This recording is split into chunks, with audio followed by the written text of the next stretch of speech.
జనకరి జనారే మీకు సమర్పిస్తున్న వారు విశాఖ ఇండస్ట్రీస్ లిమిటెడ్. భళా విశాఖ భళా. పటిష్టమైన పైకప్పుకి విశాఖ ఉక్కు కవచం.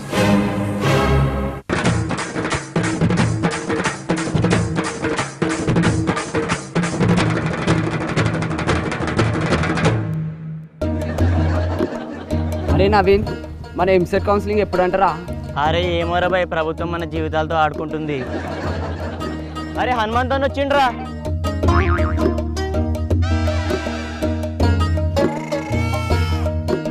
నమస్తే హనుమంతానా.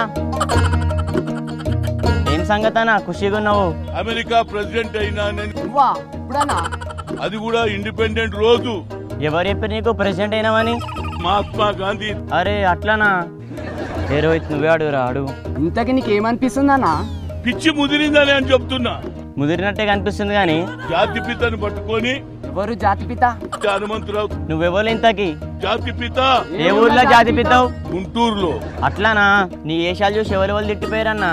ఒబామా లాంటి వాళ్ళు, నెల్సన్ మండేలా అటువంటి వాళ్ళు, బిల్ క్లింటన్. వాళ్ళు కూడా గుర్తుపట్టిరా? చాలా క్లియర్ గా చెప్తుంది. అప్పటికే చెప్పినారు. ఇంకేమైనా అడిగేది? నిజంగా చెప్పన్నా, నీకేమైంది? కార్యకర్తలు అర్థం చేసుకోవాలి. ఈ దేశంలో అందరూ అర్థం చేసుకుంటాం కానీ చెప్పు, ఏమైంది? పిచ్చి పట్టిందేమో నాకు అర్థమైతే లేదు. అయితే నిజమే ఉన్నట్టుంది. ఇటువంటి లక్షణాలు నీకెందుకు వచ్చినాయి అన్న? వస్తాయని నేను ఎన్నడూ అనుకోలే. నీ ఎన్నుకున్న వాళ్ళంతా ఎవరన్నా? సైకోపాన్స్ ఎక్కువైపోయింది. ఇలా ఏమైందన్నా వాళ్ళు గట్లా అంటారు? వీళ్ళకి పిచ్చి పట్టిందా అంటున్నాను. ఇక పిచ్చున్న వాళ్ళంత ఒకదైనా జమ అయినారు. నిన్ను నీ సైకో ఫ్యాన్స్ ఏం చేయాలన్నా? పాలతో కడిగి ఇటువంటి మాటలు మాట్లాడతా నీకేం అనిపిస్తలేదా? సిగ్గుతో తల వంచుకున్నట్టు.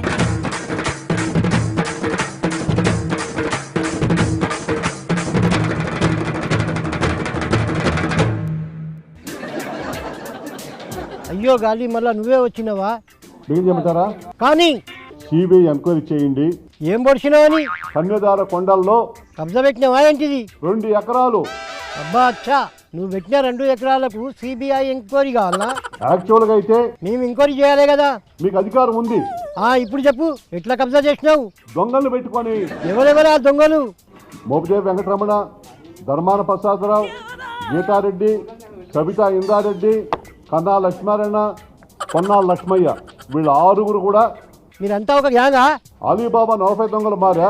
ఓహో అట్లానా? సరే, ఇంకా ఏమేం పనులు చేసిరు మీరు? చేయని పనులంటూ లేదు. మళ్ళీ ఓట్ల కోసానికి పబ్లిక్ దగ్గర వచ్చి ఏం చెప్తారు? నీతిగా నిజాయితీగా మేము పరిపాలన చేస్తాం, పేదవాళ్ళకు సహాయం చేస్తాం, చట్టాలను కాపాడుతాం, బంధుప్రీతి లేదు, ఆ విధంగా మేము పరిపాలన చేస్తాం. కానీ వాస్తవానికి మీకు పరిపాలించడానికి హక్కు ఉందా? పరిపాలన చేసే అధికారం లేదు. దోపిడీలో మన రాష్ట్రం ఏ స్థాయికి వెళ్ళింది? భారతదేశ ప్రజాస్వామ్య చరిత్రలో ఆంధ్రప్రదేశ్ నెంబర్ 1గా పేరు గాంచింది. అవునా? ఒకసారి నవ్వు. నీ పక్కన ఉన్నాయన ఎవరు?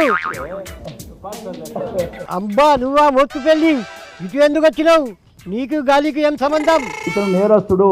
నేరస్తుడే, మళ్ళీ ఏం చేద్దాం? మళ్ళా 5 లక్షల రూపాయలు జరిమానా కట్టాలి. అంతేనా? యాక్షన్ తీసుకోవాల్సిన అవసరం ఉంది, డిస్మిస్ చేయాల్సిన అవసరం ఉంది. ఎప్పుడు చేయాలి ఈ పని? దొంగలైనప్పుడు. మళ్ళా నువ్వు ఎలాంటి మనిషి? అందరి మీద అభియోగాలు ఉన్నాయి. గాలి నువ్వు ఆగు, నిన్ను కాదు కదా అడిగింది. మోత్తుకెళ్ళి నువ్వు చెప్పు, నువ్వు ఎలాంటి మనిషి? అర్థం చేసుకోవాల్సిన అవసరం ఉంది. నువ్వు అందరికి సర్దిగట్టు పో.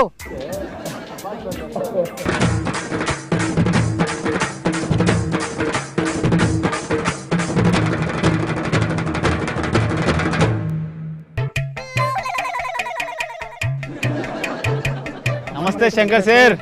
ప్రతి దానికి స్పందించడు. నేను ఇట్లా కాదు, ఎండలు నిలబెట్టాలి.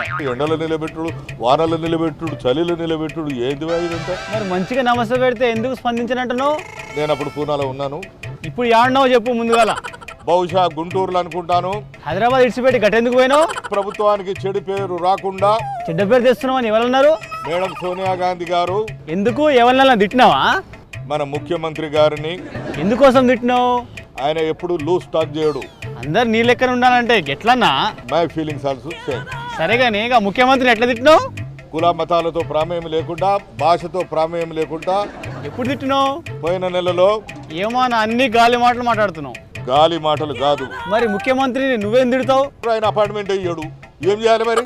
తిడితే ఇస్తాడా మరి? మంత్రిగా ఉన్నప్పుడే నేను అపాయింట్మెంట్లు అడిగితే ఇవ్వలేదు. ఇప్పుడు ఈయన గప్పుడు ఎందుకు ఇస్తాడన్నా? నాకు కూడా గట్టే అనిపించింది. ముఖ్యమంత్రి ఒక్కడే కచ్చకాలేగా తిరుగుతున్నాడు, ఆయనకేమన్నా సాయం చేయకపోయినావు? నాయ కాదు పండు, మాట్లాడుతుందన్నా? ఈ దేశంలో ఈ రాష్ట్రంలో అందరికీ తెలిసిన సంగతి. ఏమో సార్. అవునా కదా? ఏమో ఇక ఉంటాం. నీ కాయలేందో నీ పండేందో.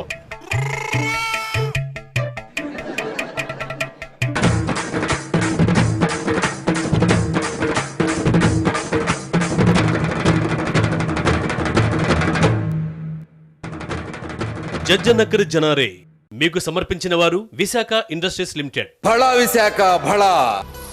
పటిష్టమైన పైకప్పుకి విశాఖ ఉక్కు కవచం.